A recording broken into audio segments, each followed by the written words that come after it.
Hello friends, welcome back to my channel. आज मैं आपके साथ शेयर करने वाली हूँ कढ़ाई वाली पैंट हमें किस तरह से कटिंग करनी है। ये देखिए, जो इस तरह की पैंट होती हैं, यहाँ से बैक साइड से ये प्लेन होती हैं और फ्रंट में इनकी कढ़ाई होती है। इस पैंट की कटिंग में हमें किस बात का ध्यान रखना चाहिए, ये मैं आपके साथ शेयर करने वाली हूँ। चलिए कटिंग करते हैं। कटिंग करने के लिए हमने कपड़े को इस तरह से डबल फोल्ड में बिछा लेना है। इस तरह से कपड़े को हमें सेट कर लेना है। कढ़ाई को हमें एक बराबर में मिलाते हुए इस तरह से ऊपर नीचे हमारी कढ़ाई नहीं होनी चाहिए। ये देखिए, ये हमारी एक बराबर में, बिल्कुल एक बराबर में हमारी कढ़ाई होनी चाहिए। ये हमारा एक्स्ट्रा कपड़ा भी निकलेगा, क्योंकि हमें कढ़ाई का सेंटर देखना होता है। कपड़े का सेंटर हमें, कढ़ाई वाली पैंट में हमें कपड़े का सेंटर कभी भी नहीं देखना, पहले हमें अपनी कढ़ाई का सेंटर देखना है। ठीक है, तो हमें इस तरह से कपड़े को सेट करते हुए कपड़े को इस तरह से हमें सीधा कर लेना है। आइए पहले हम अपना नाप जान लेते हैं। लेंथ है हमारी 37 इंच, हिप साइज है हमारा 44 इंच और मोहरी साइज है हमारा 8 इंच का। इस नाप को ध्यान में रखते हुए हमें कढ़ाई वाली पैंट जो है कटिंग करनी है। कढ़ाई वाली पैंट में हमें किन किन बातों का ध्यान रखना है, ये आज मैं आपके साथ शेयर करने वाली हूँ। पैंट कटिंग में सबसे पहले हमें नीचे मोहरी पर 2.5 इंच का निशान लगाते हैं। 2 इंच का या 2.5 इंच का, जितना भी हमें फोल्ड करने के लिए मार्जिन एक्स्ट्रा चाहिए होता है, पहले हम उस पर निशान लगाते हैं। इस पर हमें निशान लगाने की ज़रूरत नहीं होगी, क्योंकि यहाँ पर फोल्डिंग के लिए उन्होंने पहले ही कपड़ा दे रखा है। यहाँ पर ये देखिए 2.5 इंच का उन्होंने पहले ही एक्स्ट्रा फैब्रिक दे रखा है। अब हमें जितनी भी हमें लेंथ रखनी है, लेंथ हमें कहाँ से रखनी है, या तो हमें, ये हमारी मर्जी है, कस्टमर के ऊपर होता है कि जो ये कढ़ाई है वो ऊपर चाहिए या नीचे से ही स्टार्टिंग में ही चाहिए। तो मेरे कस्टमर ने बोला है कि हमें कढ़ाई नीचे से ही चाहिए, तो हमने यहाँ पर जहाँ पर भी कढ़ाई होती है, कढ़ाई के ऊपर से अपनी लेंथ ले रही हूँ। 37 इंच की हमारी लेंथ है। तो बेल्ट वाली पैंट बनाऊंगी मैं यहाँ पर 1 इंच की एक्स्ट्रा बेल्ट अटैच करूंगी, तो हमने 1 इंच माइनस कर देना है, तो आ गया हमारा 36 इंच। इस निशान को हमें सीधा कर लेना है इस तरह से। इस तरह से ये हो गई हमारी लेंथ। अब हमें क्या करना है, जो हमारी कढ़ाई है इसका हमें सेंटर निकाल लेना है।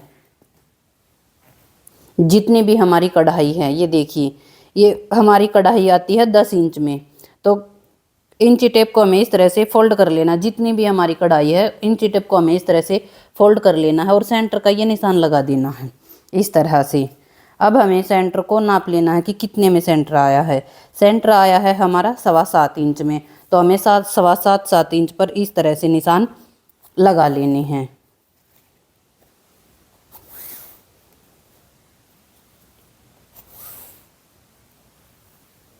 इस तरह से अब हमें इस सेंटर को मिला लेना है इस तरह से।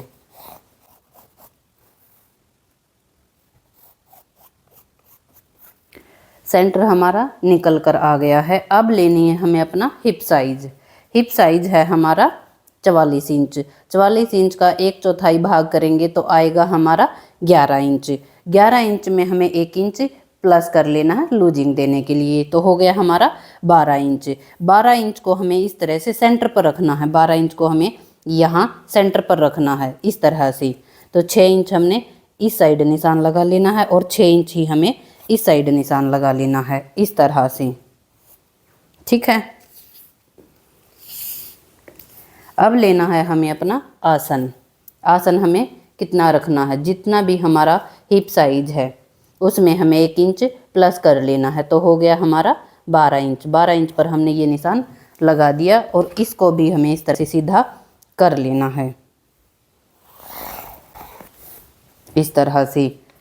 अब जिस तरह से हमने हिप साइज का निशान यहाँ पर लगा था, इसी तरह से हमें यहाँ पर भी लगाना है। 6 इंच हमें इस साइड निशान लगाना है और 6 इंच हमें इस साइड निशान लगाना है, तो हो गया हमारा 12 इंच। तो इस निशान को हमें इस तरह से सीधा कर लेना है। इस तरह से इस निशान को हमें सीधा कर लेना है और इसको भी हमें आसन को भी सीधा कर लेना है इस तरह से। अब लेनी है हमें अपनी थाई। थाई के लिए हमने यहाँ पर जितना भी हमारा आसन आया था, यहाँ से जितना भी हमारा हिप साइज का आसन आया है वहाँ से हमें 2.5 इंच पर यह निशान लगा देना है। ये हमने 2.5 इंच पर ये निशान लगा दिया और कर्व से इस तरह से कर्व को रख लेना है और राउंड दे देना है।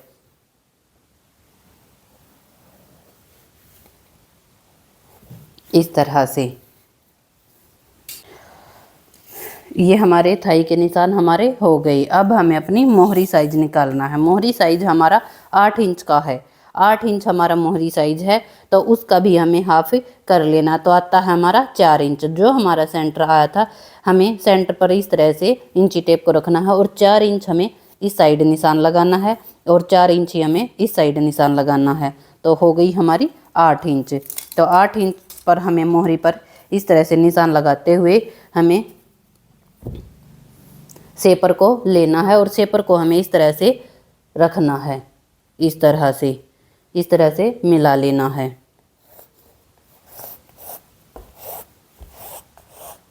इस तरह से और हमें इस साइड शेपर को इस तरह से घुमा लेना है और शेपर को इस तरह से रखना है और यहाँ पर इस तरह से निशान लगा लेना है। और यहाँ पर जो हमारी ये नोक निकल आती है कपड़े में यह तो हमें इस तरह से शेपर को रखना है और यहाँ से हमें इस तरह से निशान लगा देना है। ये हमारे फ्रंट पार्ट के जो है निशान हो गई। अब हमें मोहरी साइज पर एक बात का ध्यान रखना है। मोहरी साइज पर हमें यहाँ पर ही निशान रोक लेना है। यहाँ पर रोकने के बाद इसको हमें सीधा नहीं लगाना, इसको हमें हल्का सा तिरछा करके इस तरह से लगा लेना है और यहाँ पर भी हमें हल्का सा तिरछा करके ही निशान लगा लेना है। इस तरह से ये देखिए फ्रंट के निशान हमारे हो गए हैं। अब हम करेंगे इनकी कटिंग।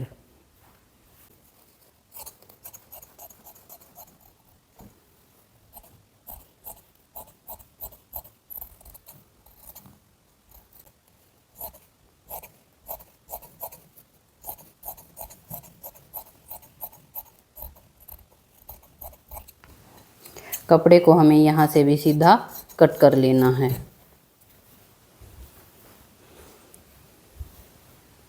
इस साइड से कटिंग हम अभी नहीं करेंगे, इसकी कटिंग हम बैक साइड के साथ ही करेंगे।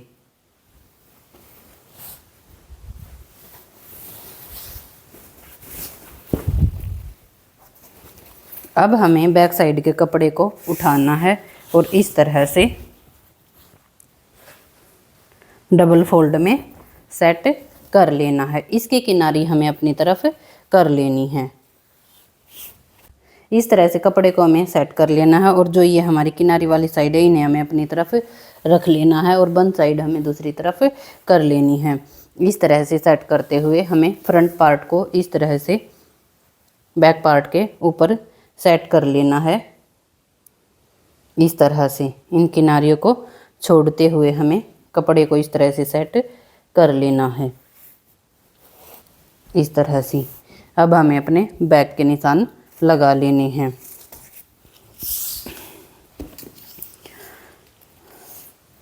सबसे पहले हमें क्या करना होता है, बैक में जितनी भी हमने थाई के लिए यहाँ पर एक्स्ट्रा मार्जिन लिया था, थाई के लिए एक्स्ट्रा जो निशान लगा था 2.5 इंच पर लगा था, तो 2.5 इंच का ये निशान हमें इस तरह से लगा लेना है। इसको हमें सीधा कर लेना है इस तरह से। इस तरह से इसको हमें इस तरह से सीधा कर लेना है और यहाँ से इसको भी हमें इस तरह से सीधा कर लेना है। अब हमें क्या करना है, यहाँ से आसन को हमें बैक वाले आसन को यहाँ से फ्रंट वाले आसन से 1.5 इंच ऊपर की ओर उठाकर ये निशान लगाना है 1.5 इंच। इस तरह से निशान लगाना है और इसको हमें इस तरह से मिला लेना है। इस तरह से ये हो गया हमारा बैक वाला आसन। अब हमें फ्रंट वाले में क्या करना है, फ्रंट वाले आसन में हमें 1.5 इंच डाउन कर देना है इस तरह से, और इसको भी हमें इस तरह से मिला लेना है। जो हमारी लेंथ है वहाँ से हमें इसको इस तरह से मिला लेना है, इस तरह से। फ्रंट वाले को हमें डाउन करना और बैक वाले को हमें अप करना है। अब हमें थाई से 2 इंच आगे की तरफ ये निशान लगाना है इस तरह से, और कर्व से इस तरह से ही, जैसे हमने फ्रंट वाले आसन में गोलाई दी थी इसी तरह से हमें इसमें भी गोलाई दे देनी है इस तरह से। अब हमें मोहरी साइड पर यहाँ से 1.5 इंच एक्स्ट्रा पर ये निशान लगाना है इस तरह से, और हमें सेपर लेना है। सेपर को हमें इस तरह से मिला लेना है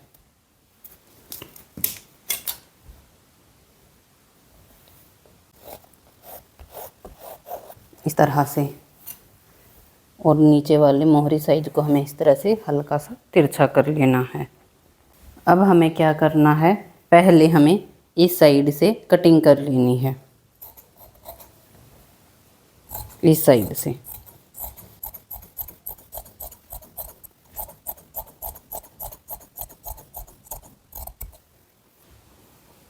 अब हमें करनी है अपनी बैक पार्ट की कटिंग।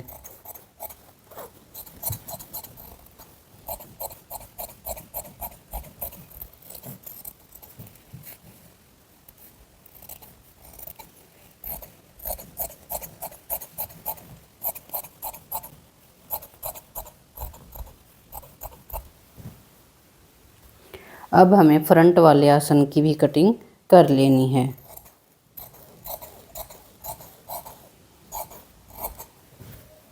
ये देखिए, ये हमारे फ्रंट की कटिंग हो गई और ये हमारे बैक की कटिंग हो गई।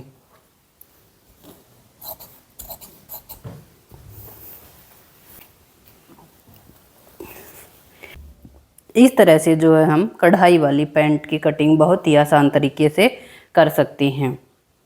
आपको हमारी कढ़ाई वाली पैंट की कटिंग कैसी लगी प्लीज़ कमेंट बॉक्स में ज़रूर बताएं। वीडियो को लाइक एंड शेयर करना बिल्कुल ना भूलें। अगर आप चैनल पर नए हैं तो प्लीज़ चैनल को सब्सक्राइब करें। Thank you for watching. मिलते हैं किसी नेक्स्ट वीडियो के साथ, तब तक के लिए बाय बाय।